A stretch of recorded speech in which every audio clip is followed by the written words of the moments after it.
I had always thought road trips through Egypt were thrilling in a way that movies never capture.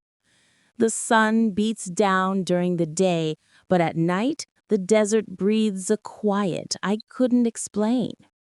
I was on the road with a friend, heading back to Cairo after visiting the Giza Plateau. It was late, maybe close to midnight, and the streetlights were few and far between. The air smelled dry with a faint tinge of dust and sand. The road stretched ahead, endless and empty, and that's when I first noticed something.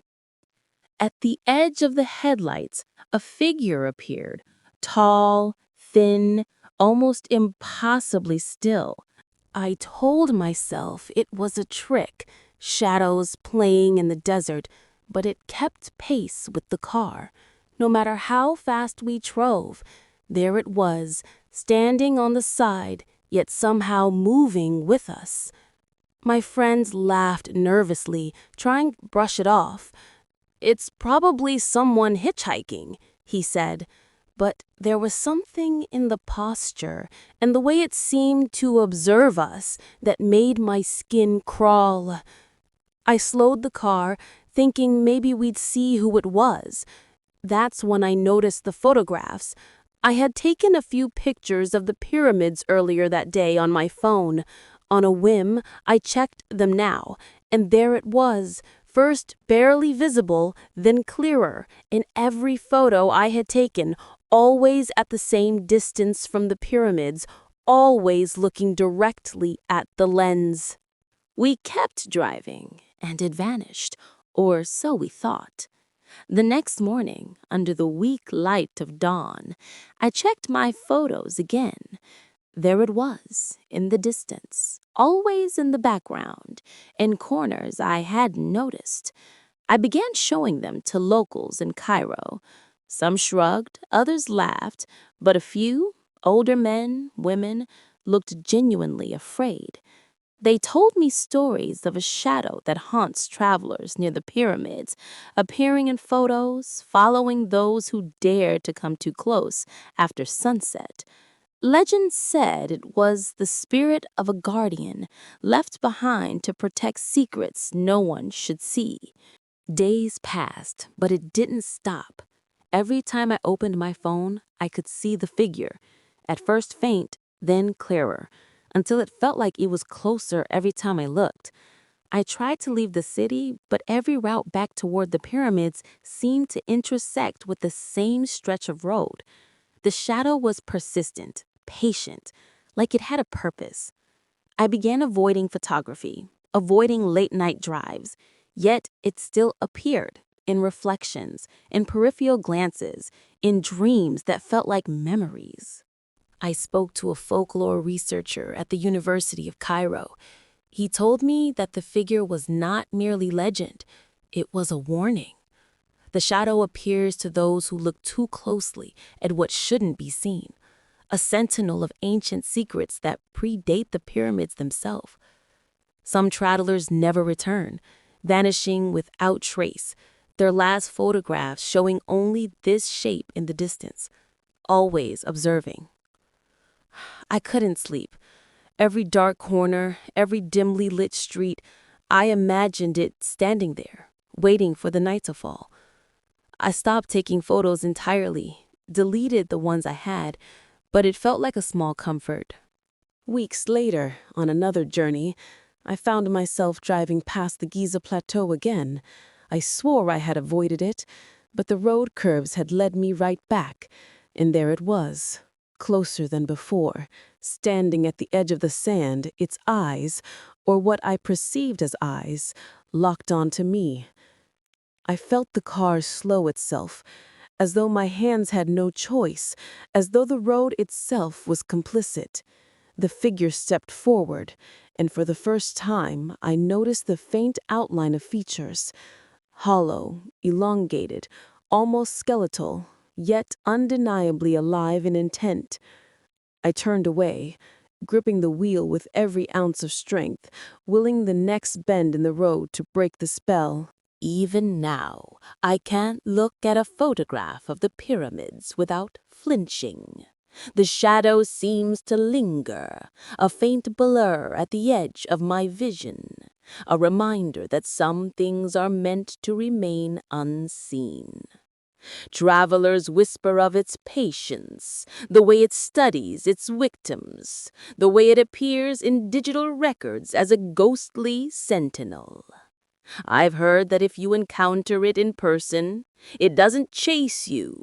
It waits, marking you, embedding itself into your life until you can't escape the gaze. I'm telling you this because someone should know. If you ever travel those roads at night, if your camera captures more than it should, beware the figure that follows, the shadow at the edge of the desert.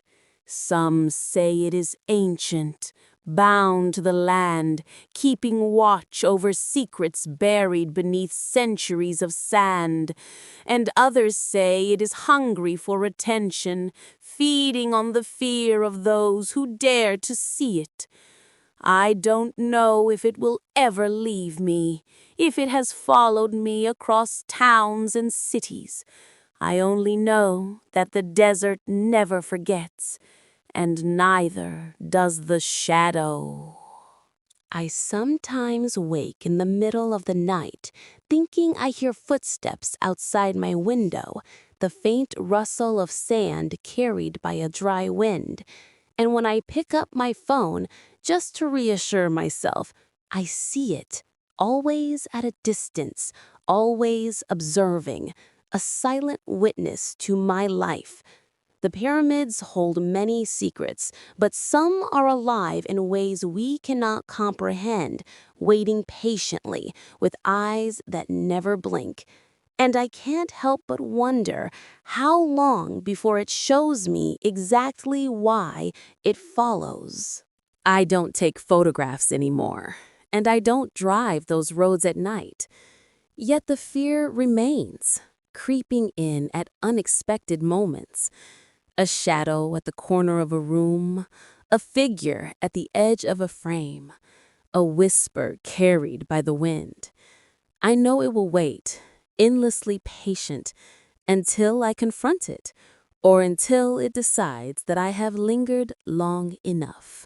And when that happens, I don't know if anyone will hear my story, but for now, I share it with you, hoping someone out there heeds the warning. The desert watches, the shadow waits, and the pyramids keep secrets some eyes were never meant to see. I tried telling people what happened. They laughed. The desert plays tricks on the mind, Habibi, they said. But I knew better. The white desert doesn't lie. It doesn't forget. And the stories, the old ones whispered by elders around fires, weren't just stories.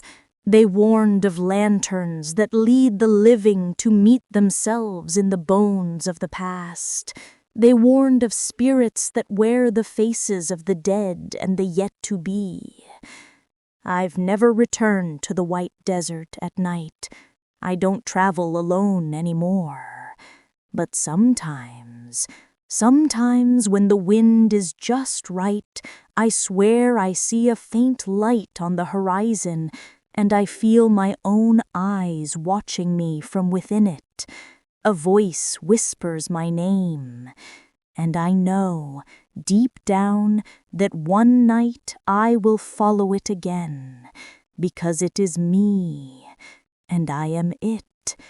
And in the white desert, the living and the dead are never truly separate. I don't know if I will ever explain this to anyone fully. I don't think anyone can understand. All I can do is warn.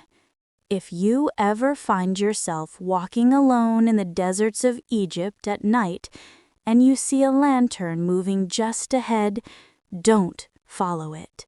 Don't step toward it. because it isn't leading you anywhere you want to go. And sometimes, just sometimes, it isn't even real. But it is. Somehow, impossibly, terrifyingly, it is. The wind is rustling across dunes. The faint sound of footsteps echoes behind. Whispers curl around the firelight in your mind.